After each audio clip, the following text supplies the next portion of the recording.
While Childers' testimony is not as explosive as other witnesses that have taken the stand in this case, he would show that Judge Hargis could and would threaten potential eyewitnesses. The defense attorneys would have none of it and would immediately rise to their feet, screaming objections to the Childers' testimony. Would it work? Or will his testimony be able to stand to be said as part of the court record? Come along with us as we sit in on the testimony of Hardin Childers concerning the shooting death of James Cockrill. All aboard the Kentucky-Tennessee Living Time Machine. Please fasten your seatbelts and keep your arms and legs inside of the vehicle at all times. But to get going, we need your help. We still need to fire up that time machine to transport us. Please help us by clicking on the like, subscribe, and bell notification buttons down below. Not only does this fire up the time machine, but it convinces the YouTube algorithm that we need a bigger time machine to reach more people who love history as much as you do. Now, back to our story. Hardin Childers testifies. The next witness to be called on the stand would be Hardin Childers. This witness was only 150 yards from the courthouse when all of the events in this case took place. According to the newspaper, the Breathitt County News, Jackson, Kentucky, April 25, 1905. Quote, Hardin Childers, the next witness, had lived in Breathitt County for 12 years. Was about 150 yards from the courthouse when the shooting of Cockrill took place.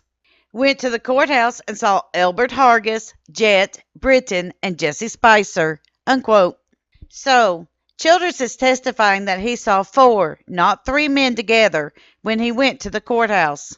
We do not have a statement from Childers that he actually witnessed the shooting or who he witnessed in the window. He also did not state what the men were doing when he saw them together, only that he saw them. Now, this possibly could go along with the previous witnesses who also saw the men together. But because he saw them, he would run into trouble with Judge Hargis. This would get a huge reaction from the defense team. Defense team on their feet. While the article written by the Breathitt County News does not give us very much information about the actual shooting of James Cockrill, it does give us more information about the threats, fear, and control that the Hargis faction would hand out to the citizens of Breathitt County if they dared to give statements against them. Continuing along with the Breathitt County News article, quote, witness said he got a message from James Hargis a few days after the shooting. But at this instance, attorneys for the defense were on their feet, objecting to the witness, telling the nature of this message. But after Colonel Allen had explained what he intended to prove by this witness, the court ruled that it was competent. Unquote. We will find out what the message was in a moment. But evidently the defense felt that it was prejudicial or harmful to their case if the jury heard the testimony about the message. Colonel Allen would have to explain why this message was important to the case and why it needed to be allowed in as evidence. Evidently, the judge agreed with Allen and decided to let the evidence into the trial and overruled the defense objections. But we have to note something strange here. How was the message delivered to Childers? Did it come in the form of a note, a letter, or did a person deliver it from Hargis? We are not told how it was delivered, but only that it was. And why would a message be sent instead of Hargis himself confronting Childers over what he thought was being said about him? In other testimonies, we see that Hargis had no trouble coming up to people to intimidate them into potential silence. This seems like an odd behavior on the part of Hargis to handle Childers in this manner. The message. There are a couple of strange things to notice in this message. Notice that the timeline of when Childers moved to Jackson and the trouble that Hargis and Childers had doesn't line up. Also, notice what Hargis was accusing Childers of doing and what the consequences now will be.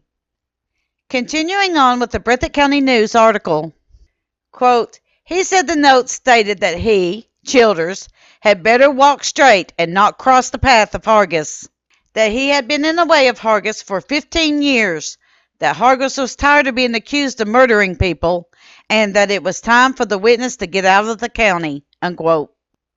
Was this a threat? Was Hargis telling Childers that he had better leave Breathitt County, or else he would meet the same fate as Cox, Cockrill, and Markham?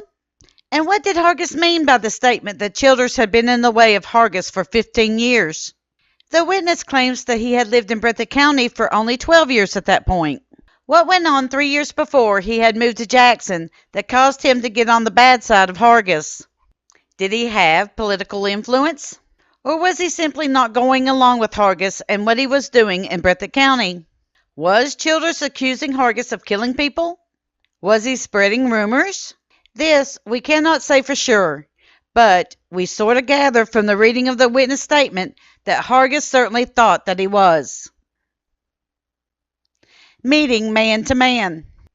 Childers testified that he was not about to let this threat stand. So, instead of getting out of town, Childers went to Hargis to confront him over the message. He wanted to make sure that he actually sent the message, and if he did he mean what it contained?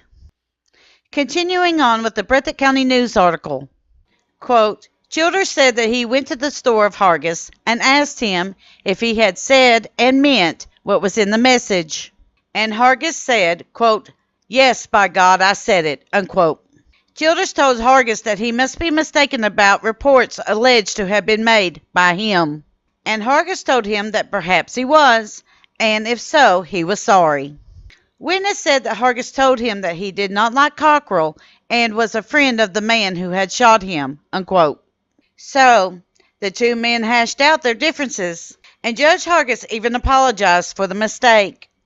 However, we also get another clue that Hargis drops to Childers, that the man who shot Cockrill was his friend.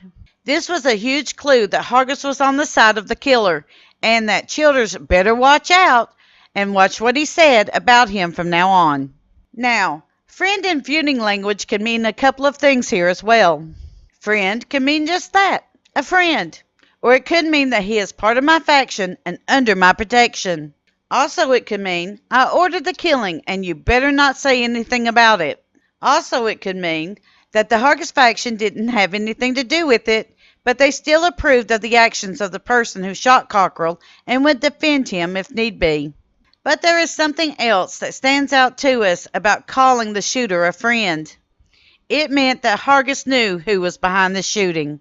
Whether or not he actually ordered the killing, he had knowledge of the person who did it. In next week's video, we will begin the testimony of W. Vaughn and how his testimony lines up with that of Charles Green, James Blanton, Charles Terry, and Anderson Ants White. We will also be covering the testimonies of Daniel Bush and Mose Feltner. Thank you. We at Kentucky Tennessee Living would like to thank you for watching our video series on the Appalachian feuds. Don't forget to hit that like button, as the more likes we receive, the more likely YouTube is to suggest our videos to other viewers. Also, to receive notice when we upload a new video, be sure to subscribe and click the bell notification button. We thank you for continuing to support Kentucky Tennessee Living as we are discovering the mysteries in Appalachian history.